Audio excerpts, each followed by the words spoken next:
A basketball player can make a free throw on a given trial with probability equal to 0.8. Suppose he shoots 4 free throws. Letter A, what is the probability that he will make exactly 2 free throws? Number 2, what is the probability that he will make at least 1 free throw? Hi everyone, this is S. Dixman and welcome back to my YouTube channel. In this tutorial video, we are going to discuss one of the commonly used distributions under discrete random variables, the binomial distribution. So, without further ado, let's begin.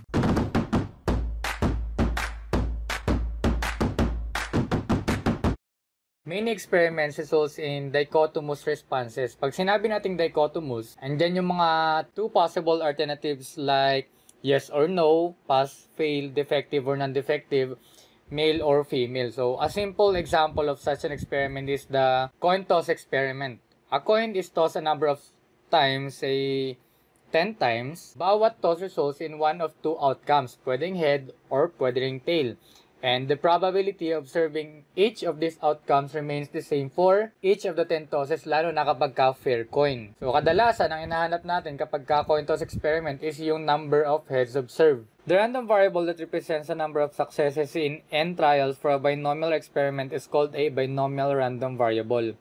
Many other experiments are equivalent to tossing a coin, either balanced or unbalanced, a fixed number of n of times and observing the number x of times that one of the two possible outcome occurs. Binomial random variable has 5 characteristics. And masabi natin yung isang experiment na binomial experiment kapag yung ilang characteristics dito ay nag-i-exist dun sa experiment na yon. Number 1, the experiment consists of n identical trials. Number 2, there are only two possible outcomes on each trial. We will denote one outcome by S for success and the other by F.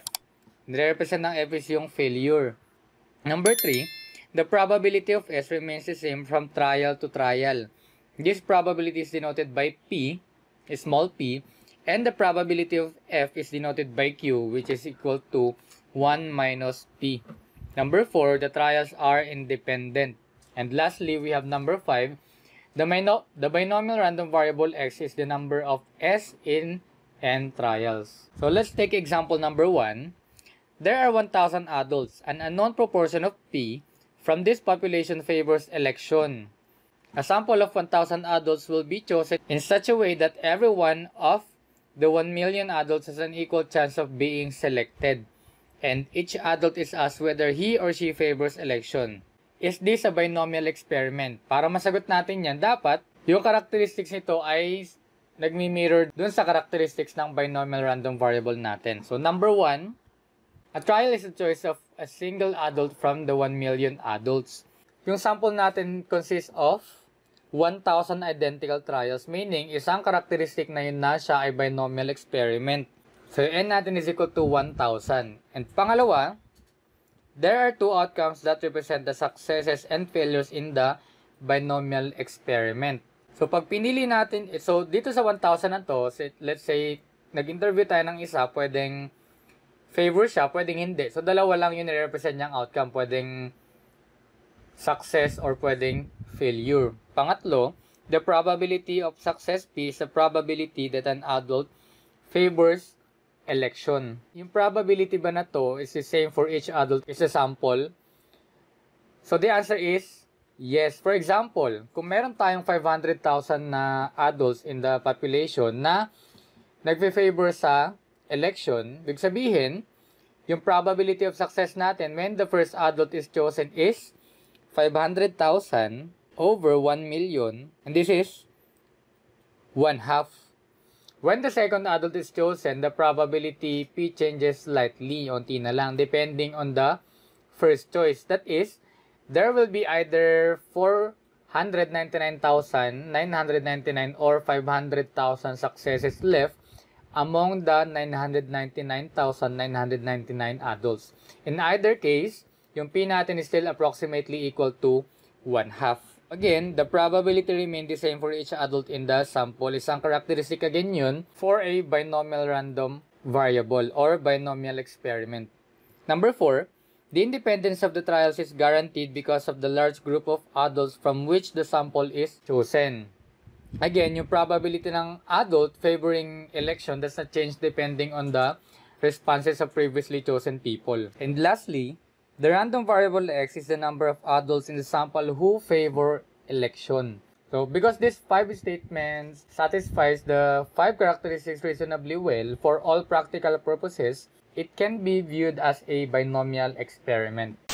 So, sa previous lessons natin, say, we have a problem na mag-toss tayo ng 2 fair coins and mag-create tayo ng probability distribution for x. And yung x is nire-represent niya yung number of heads.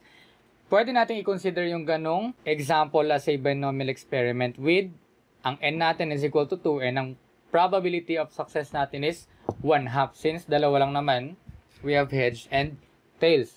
The general binomial probability distribution is constructed the same way, but the procedure gets complicated as n gets large. So, kapag mag-toss tayo ng 2 fair coins, madali lang i-create yung probability distribution nun. Pero kapag lumaki na, say 10, 20 or more, mas sumihirap na at mas nagiging complicated na yung paggawa natin ng probability distribution. Una-una, kapag gagawin natin yung sample space, sobrang dami na nun. That's why we have the binomial distribution. A binomial experiment consists of n identical trials with probability of success p on each trial. The probability of k successes in n trials is given in this formula.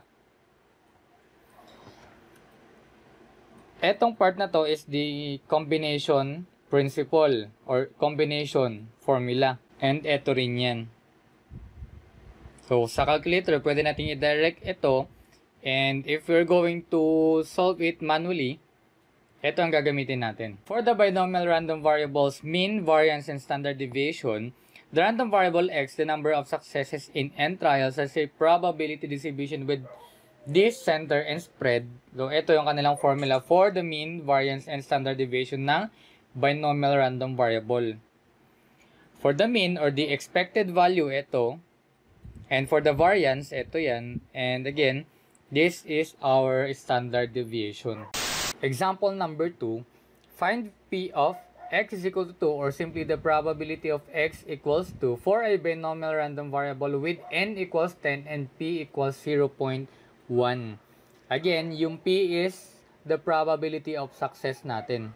This probability here, itong p of x equals 2 is the probability of observing 2 successes. Ang x represent yung number of successes and we have the value of 2. So meaning, sa experiment na ito ng binomial random variable, we have 2 successes and 8 failures. And bawat trial natin, we have the probability of 0.1 probability of success. Yun. So you might observe, pwedeng sa unang try, 2 successes na agad, followed by 8 consecutive failures. So pwedeng ganito yung kanyang sequence, success, success, and the rest is failure na.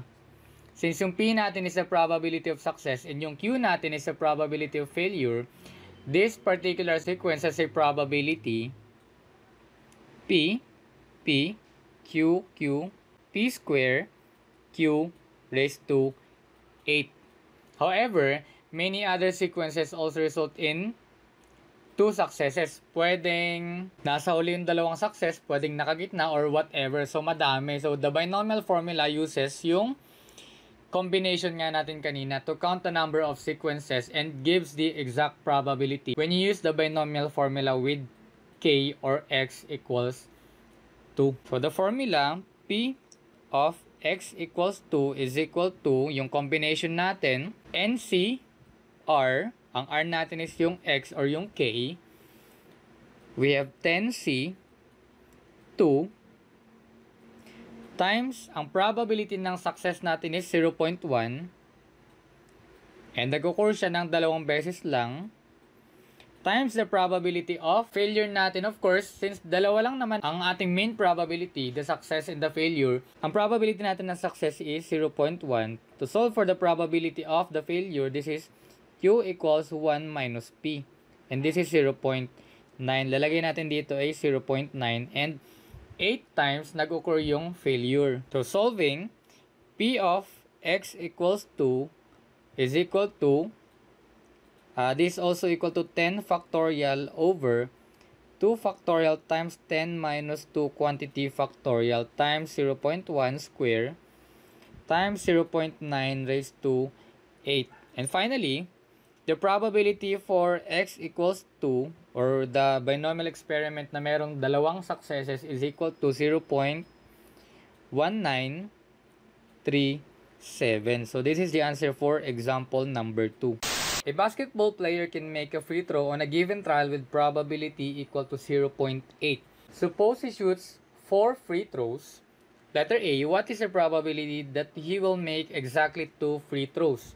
Number 2, what is the probability that he will make at least 1 free throw? So, ang represent ng trial natin dito is yung single free throw, and yung success natin is dinidefine niya yung may shoot niya yung free throw na yun, and ang failure naman is yung mamimiss niya yung free throw. So, ibig sabihin, we have 4 free throws.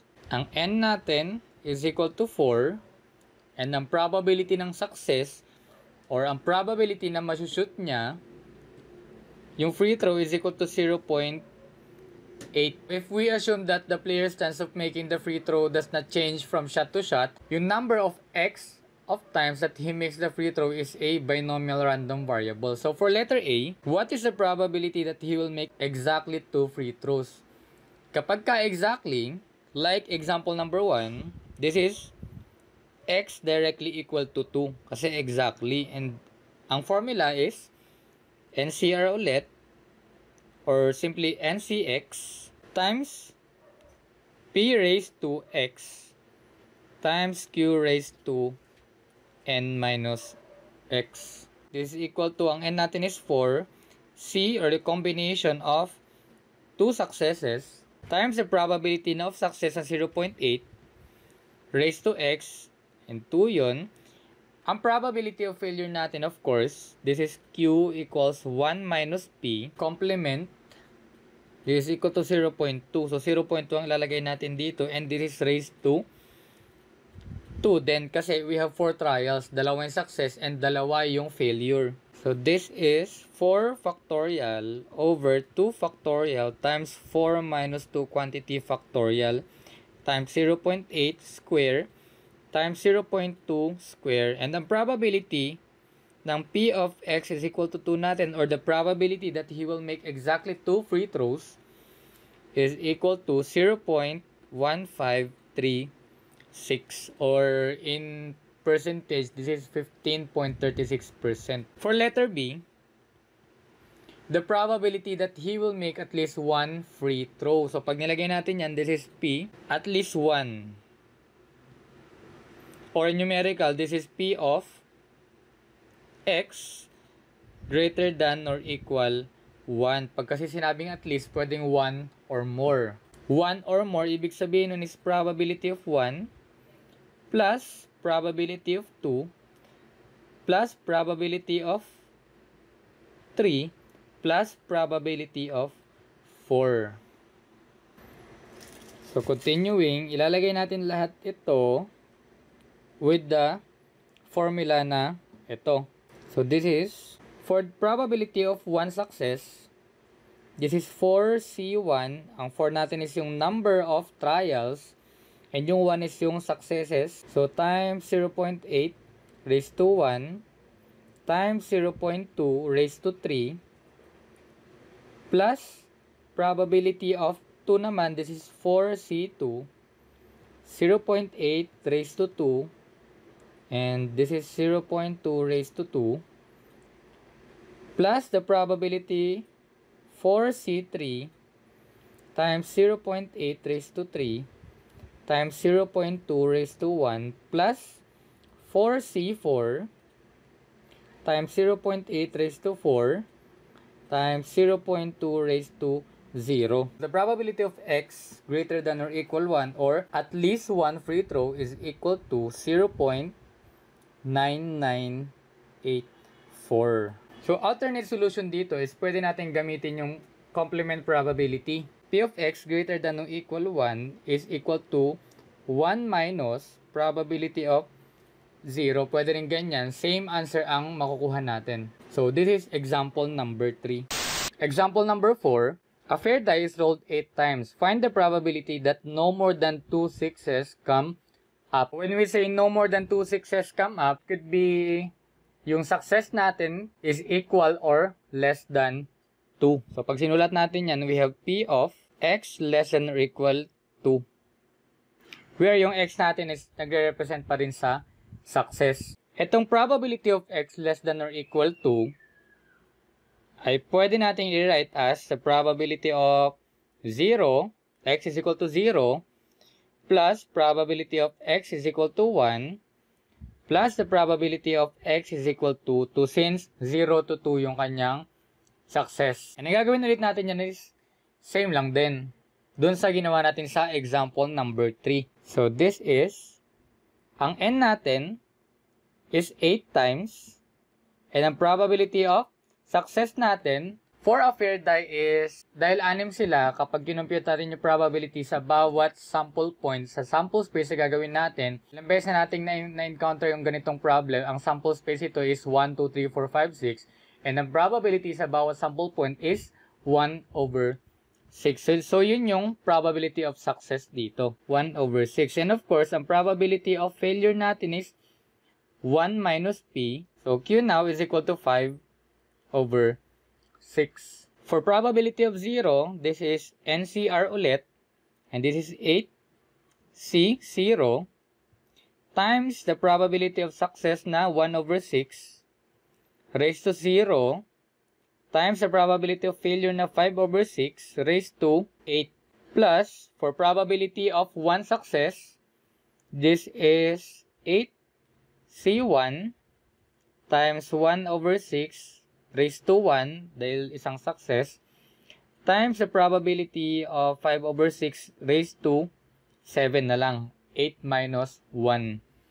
And lastly, for probability of 2, this is 8C2 times the probability of 1 over 6 raised to 2 times 5 over 6 raised to 6 na lang dahil n minus x or k. So solving for the probability, bubuin na natin P of x less than or equal to is equal to 0.8652. Again, pwede nating i-direct ito sa calculator natin or pwede rin natin gamitin yung mismong formula ng combination natin, yung may factorial. So this is example number 4. Example number 5. According to a survey, 33% of a certain company employees do not plan to leave their jobs. Let X denote the number of employees in a random sample of 3 employees who do not plan to leave their jobs. Create the probability distribution of X and draw a histogram for this probability distribution. From the problem, ang n natin is equal to 3 lang. 3 samples, ito yun. And ang probability P natin or yung probability of success natin, yung employee that does not plan to leave her or his job, we have 0.33. And ang probability of failure natin, kino-consider natin na failure or yung Q, is yung complement probability ng P natin. This is equal to 0.67. So the possible values that X can assume are 0, 1, 2, and 3 only. Yun yung random variable values natin. We have 0, 1, 2, 3. Yan yung ilalagay natin sa probability distribution for the binomial. And to create the probability distribution, so same process pa rin, gagawin natin ng table. This is X and this is f of X. Or, ito yung ating P of X. This is 0, 1, 2, and 3. Para sa ilalagay natin na probabilities, same process pa din like sa naunang probability distribution na ginagawa natin. Kaya lang, ang gagamitin natin na formula dito since we are in a binomial distribution is yung binomial formula. For P of 0 or P of X is equal to 0, this is equal to 3 C0 times 0.33, yung probability of success natin raised to 0 times 0.67 raised to 3. Ang probability of X is equal to 0 natin ay 0.3008. So, siya yung ilalagay natin dito sa probability distribution natin. For the probability of X equals 1, we have 3C1 times 0.33 raised to 1 times 0.67 raised to 2 na lang. And this is equal to P of x equals 1, the value now is 0.4444. So, ito ngayon ang ilalagay ulit natin dito sa ating probability distribution. For the probability of x equals 2, this is 3C2 times 0.33 raised to 2 times 0.67 raised to 2. Probability of x equals 2 is equal to 0.2189. So, ilagay natin dito. And lastly, for the probability of x equals 3, this is 3C3 times 0.33 raised to 3 times 0.67 raised to 2. P of x equals 3 is 0.035, 0.0359. So this is our probability distribution for this binomial experiment. And for the probability histogram, so this is our histogram. Ito pa rin yung ating x, and this is the p of x or the f of x. Our random variable values na, say this is 0, 1, 2, and 3. And this is 0.10, 0.2, 0.3, 0.4, and 0.5. Probability natin for the random variable value na 0, we have 0.3.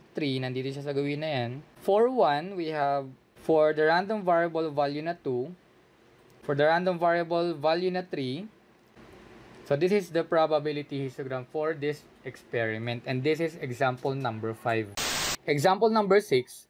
According to survey, 22.8% of adults of a certain place do not have religious affiliation. Assume that this result is true for the current population of adults. A sample of 50 adults is randomly selected. Let X be the number of adults in this sample who do not have religious affiliation. Find the mean and standard deviation of the probability distribution of X. So again, this problem is a binomial experiment with a total of 50 trials. Ibig sabihin, yung N natin is 50. Take note, to solve for the mean and standard deviation of a binomial distribution, hindi na natin kailangan pang gumawa ng probability distribution. Pwede na nating erekta sa formula. So, probability of success natin dito is given naman now. We have 22.8% or 0.228. Meaning, the probability of failure natin is 1 minus P. This is 0.772. To solve for the mean, ang formula natin is N times P. And this is equal to 50 times 0.228. Ang mean natin for the binomial distribution, for this binomial random variable is equal to 11.4. And ang standard deviation natin, we have the formula square root of NPQ. Substituting, ang N natin is 50 again. Ang P natin is 0.228. Ang Q natin is 0.772. Ang standard deviation natin now is equal to 2.9666. So this is the mean for this binomial experiment, and this is the standard deviation. So the value of the mean is what we expect to obtain on average per repetition of the experiment. So in this example, kung pipili tayo ng maraming samples of 50 adults each, we expect that each sample will contain an average of 11.4 adults, and with a standard deviation at 2.9666 who will not have a religious affiliation. So this is example number 6.